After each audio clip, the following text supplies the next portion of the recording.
ng gelatin dyan, Bea? Dissolve na yung gelatin powder, tapos i-dissolve ko na lang din yung sugar. Yan. Yan. Ano na nalagyan ako? Very good. Nako, Nga ni Bea. Oo, tama yan. Sige. Okay. Ituloy-tuloy niyo yan at gagawa naman ako dito ng aking chicken. Add na natin. Okay na to. Ayan. Ayan. Okay. Okay. Tapos ito transfer na siya dito. ate. Aha. Okay. Ubus mo na lang yan. So, tapos ko ng gilitan ito. Yan. Nice. Mm. Okay. Wow. Lalagay ko na sa Mamaya ref. na yun. Mas makumpleto yan, i-assemble ko na rin ang offering ng dessert department ang ating coconut jelly. Ang Pinoy. Tama. Alam mo, pag ganito mga handaan, parang hindi mo maiwasan na kumain ng kumain, di ba? Of course. Tulad niya, no? Hindi Yes, malaman ang tama. gagawin ni Hindi ko Bea kung ano yung confused unahin. na. Nako, chef, may kasalanan ka po sa akin. Mm. Nasira diet ko.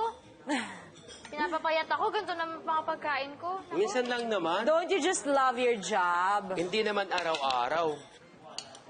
Ganda ng kulay, white and red. Yes. Para Then- masaya, very festive, di ba? Oo, grabe.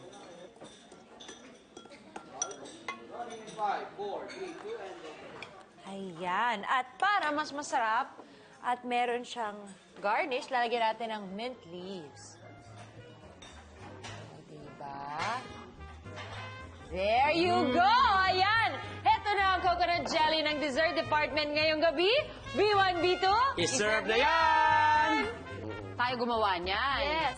Oh, nasilalim yung gel. Jelly, jelly.